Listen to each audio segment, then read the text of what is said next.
Yeah, welcome back to Structures Pro. In today's class, I'll show you how to represent arcs in AutoCAD or hidden details. This plan drawing you are seeing here is assume that you cut a building at window level and you are looking downwards. So all that you are seeing here in continuous lines are what you cut through.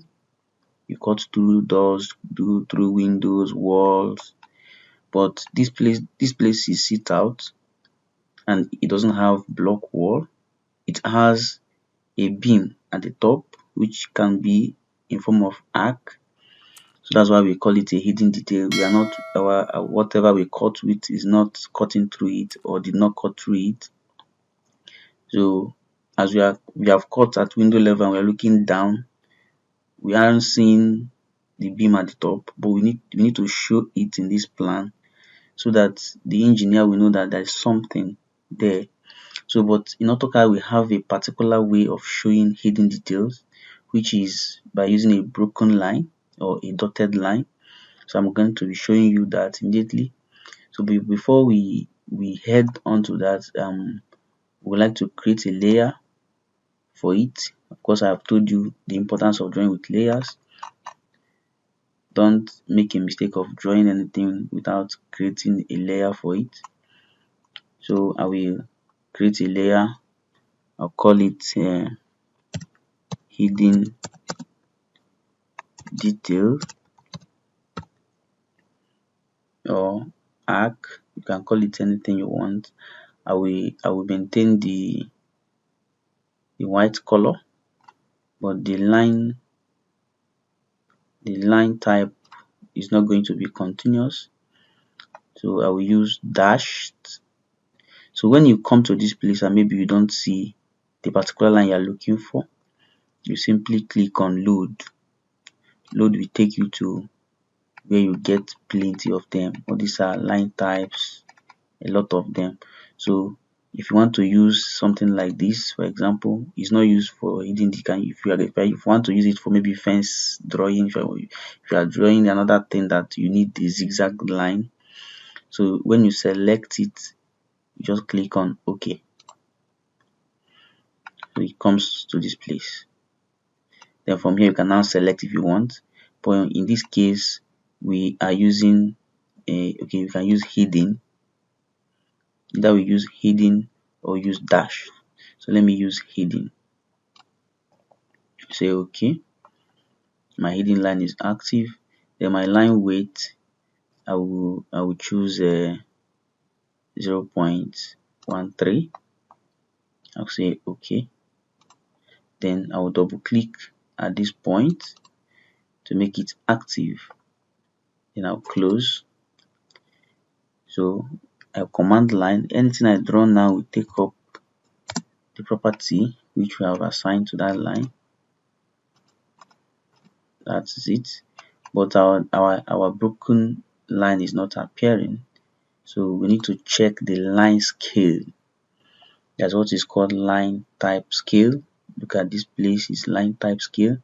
So we need to play with this value here until our hidden line comes up.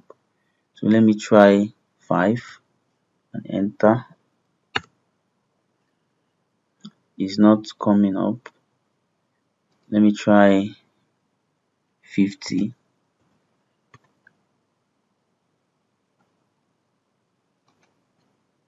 50, no way. Let's try 100. No. Let's try 1000. Yes, 1000 has worked. So just toggle with it and you get what you want. 1500, I think I like this one. So I'll simply match property as it is highlighted now. Click on match property, then select all these members. They are the ones representing my beam at the top, the hidden line or the arc as the case may be. Yeah. That's that.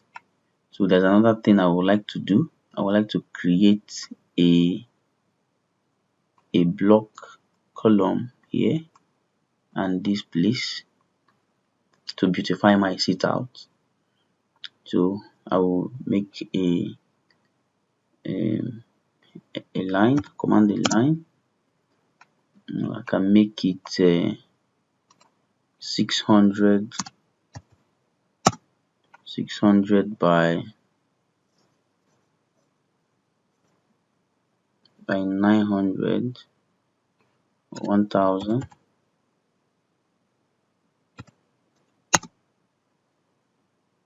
I can close it, snap on this to make it perfect rectangle.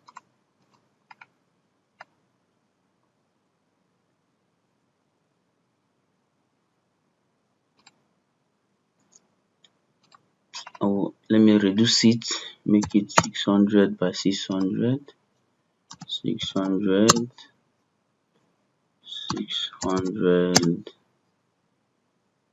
600, then close it out. Okay, then I'll add a diagonal line to locate the center of my block column. I will also do the same here so that I can locate the middle of the position I want to take the column to. That's good. I'll do the same here.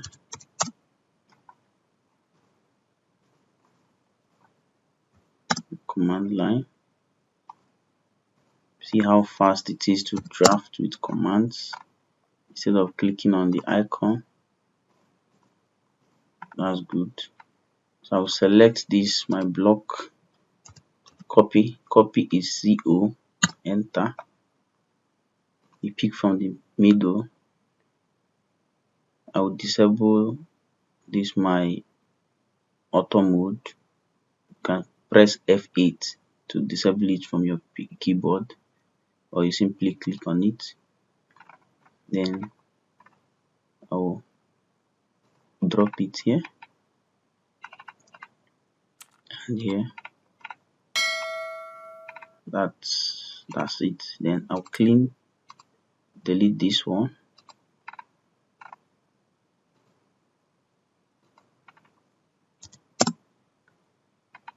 It's good. I'll clean this one. That is all for today. We are done with this class. So next class we are going to be doing a dimension settings, dim settings. It's very necessary. So many things are being considered in dimension settings. You are going to know the scale of this drawing before we enter into dimension. So we use scale of the drawing to do the dimension settings. We use the paper size, the two key things, paper size and the scale of the drawing. Without these two things, you cannot do a proper dimension settings. Trust me, next class is going to be interesting. Don't miss it.